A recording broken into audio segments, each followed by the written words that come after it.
58 immigrant abbord il-bastiment MV Aquarius se jkunu qed jiġu trasferiti fuq bastiment Malti fl-ibħra internazzjonali u se jiddaħħlu Malta. L-immigranti abbord mistennija jitilqu l-pajjiż wara li jinżlu f'pajjiżna b'distribuzzjoni f'pajjiżi oħra fl-Unjoni Ewropea. Din l-operazzjoni qed issir f'inizjattiva baqda mal-Gvern Franċiż.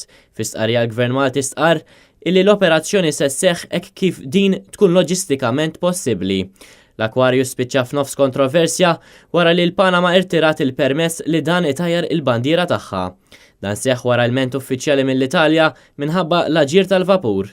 Dan is-sajf il-vapur kien spiċċa f'sitwazzjoni simili wara li l-Ġibilta irtirat il-permess li l-vapur itajjar il-bandiera tagħha wara li kien inqala l-inkwiet mal-Italja minħabba l-iżbarki tal-immigranti.